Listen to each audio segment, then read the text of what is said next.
if that commercial break talk about this is any indication, it's about to get spicy. Democratic Socialist and New York City mayoral candidate Zoran Mamdani is refusing to condemn the phrase globalize the Intifada. Those words have become a rallying cry at anti-Israel and Jewish hate protesting across the United States. And many people in Jewish communities view it as a call for violence against them. Mamdani was asked flat out, denounce it on Sunday. Here's what he said. You were recently asked about the term globalize the Intifada, if it makes you uncomfortable. In that moment, you did not condemn the phrase. Now, just so folks understand, it's a phrase that many people hear as a call to violence against Jews. There's been a lot of attention on this issue. So I want to give you an opportunity to respond here and now. Do you condemn that phrase, globalize the Intifada? That's not language that I use. The language that I use and the language that I will continue to use to lead this city is that which speaks clearly to my intent, which is an intent grounded in a belief in universal human rights. And ultimately, that's what is the foundation of so much of my politics, the belief that freedom and justice and safety are things that, to have meaning, have to be applied to all people, and that includes Israelis and Palestinians alike. Oh, but then he got a second bite of the apple. Good luck. But do you actually condemn it? I think that's the question and the outstanding issue that a number of people, both of the Jewish faith and beyond, have.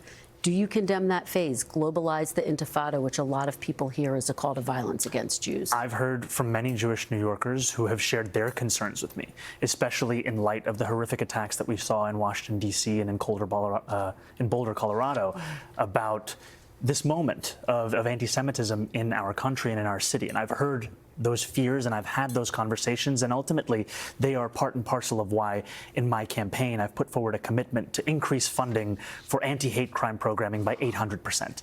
I don't believe that the role of the mayor is to police speech. Still didn't answer it. How about a third time? Quickly, for the people who care about the language and who feel really concerned by that phrase, why not just condemn it? My concern is to start to walk down the line of language and making clear what language I believe is permissible or impermissible takes me into a place similar to that of the president, who is looking to do those very kinds of things, putting people in jail for writing an op-ed, putting them in jail for protesting. Ultimately, it's not language that I use. It's language I understand there are concerns about. And what I will do is showcase my vision for the city through my words and my actions. John, get us started.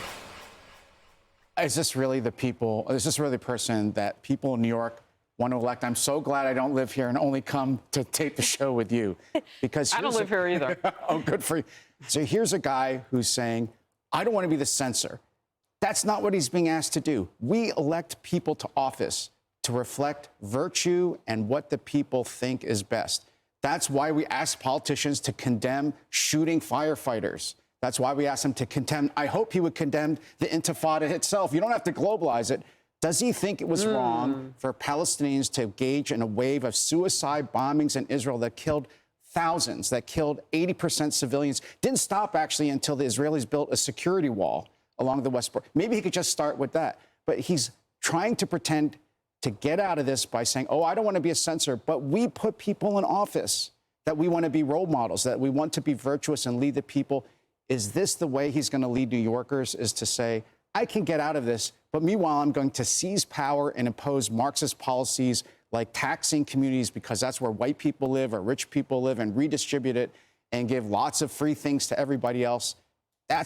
He's really a Marxist and a socialist. Longtime New Yorker, what do you say? I love New York, and I want to keep New York up and running. I'm just going to say this. There are some people who are calling Mamdani the Fidel Castro of New York City. He's resonated with some people in our area. New York is unaffordable, even for those of us who have a great job. But some of the things that he says makes no sense, like his not condemning the Intifada. When he was on Good Day New York, I asked him, point blank, does Israel have a right to exist as a Jewish state? He hemmed and hawed like he did there. He's a great wordsmith. But eventually, he's going to have to pay the price for some of his he's gone on X and has been very, very direct on how he feels about Israel and the Jewish state and all that stuff. And, you know, I think hopefully New Yorkers will wake up and see and really look over this. So I watched that interview and others where he was asked that question. One of the things that Mamdani has said is that the Jewish state does not have a right to exist. Israel does, but it must be something different that includes everybody. He says so that what he do you doesn't do with feel all the Jewish comfortable. people Yeah, in the right. Jewish state? He Isn't doesn't that feel- part of the intifada? He doesn't feel comfortable, but he doesn't have any problem with some of the Muslim states, right? Wow. Marie. Yeah, here's why I think this is an interesting look into his campaign. He was unknown as of 6 months or a year ago, right? He is a new candidate who has tapped into energy and concerns about cost of living, things that you mentioned. He has repeatedly said he abhors anti-Semitism. Increasing anti-hate crime funding by 800%, that's real. That will help in New York. And don't take my word for it. Prominent Jewish New Yorkers, Jerry Nadler, Brad Lander, they have said they have endorsed him. You're talking politicians who want their party to be in office, they're Jewish irrespective but Harris, of anything that they believe in. That's not true. I mean, Are you honestly. questioning Jerry Nadler or Brad Lander's commitment to Judaism? 100%. Wow, Yes. I wouldn't question anyone's commitment The to their same way faith. that I would question Chuck Schumer, who works Can I- against the interest of his own people at times for the politics. Let me and finish that's what they're doing here. what I'm saying here. Prominent Jewish New Yorkers have said they have met with him. They believe that he abhors anti-Semitism and will help New York do then better. why not condemn a globalized intifada? I think that he should be more sensitive to the context in which many people hear that language, and I think he should condemn it. But I think that painting him with a brush that because he won't, because he's wordsmithing, because he doesn't want to censor, that everything else he's said Do you read his ex? about condemning anti-Semitism, Jewish leaders saying he is good for their community. Not Harris, everybody. No, but a lot. I think that matters too. Give me And a- I don't think he's an anti-Semite. I don't see three people being a lot, but we can get back into it another time. Well, the number of Jewish New Yorkers who voted for him in the primary was not small. Maybe 1 in 5, 2 in 5 Jewish New Yorkers. We're still getting data here. That's not a small number of Jews. I don't think you should discount their feelings on this either. I'm not discounting their feelings. They're voters. They can vote in their interest or not. I would say this. If they're really concerned, Emily, about affordability in the city, why did they live for the last 4 years with no protest against all the illegal aliens that came in and soaked up more than $1 billion each year, plus while Biden was in office, while they had Democrats in majority here? What a great question. Look, I'll just be candid. I find this person frightening. I find him blatantly anti-Semitic. I find it horrifying that he won't condemn the Holocaust, that he won't condemn that language, that he's fine with hyperbolic language when he said this president puts people in jail for writing op-eds, but then all of a sudden becomes a ballet dancer with words when it has to do with globalize the intifada. When I speak with my Jewish friends in this city, one of them, prominent businessman right around the corner, who says he is angry and scared and he feels abandoned by any Jewish person that voted for him. He feels abandoned, he said, by his neighbors and his friends. And he is horrified at the thought of this person actually potentially being the mayor here. And he says, I don't feel safe raising my children here. And what most is most abhorrent to me is the notion that in response to that question, that individual would say, that's why we're raising funding 800%. You don't need funding for anti-Semitic hate crimes if you would tamp down the rhetoric.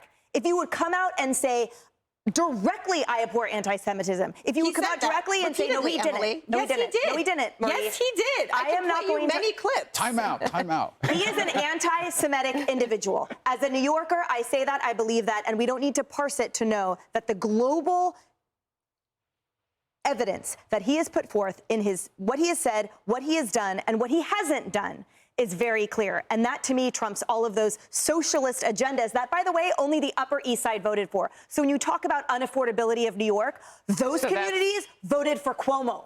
Yeah, that's a huge point. I mean, there was a 13-point spread in Andrew Cuomo's favor for people in low to middle income voters, particularly the lower income voters. That the people that Mamdani is preaching to are ultra rich in the city. Some of them have even said they may leave.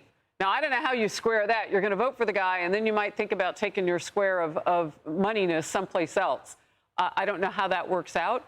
But you're talking about affordability, and you bring it up, Emily. How can you have that conversation, but the people who would benefit from more affordability didn't vote for you? What do they see about you that they don't like? What about all the anti-Muslim hate that has been spewed at him? We should also condemn that. The horrible things. we condemn it. Let me John is shaking his step head in on yes. that. Did you see the video from John's over the shaking his weekend? head Those are yes. people who had gone to We're support not him mayoral at his candidates. rally.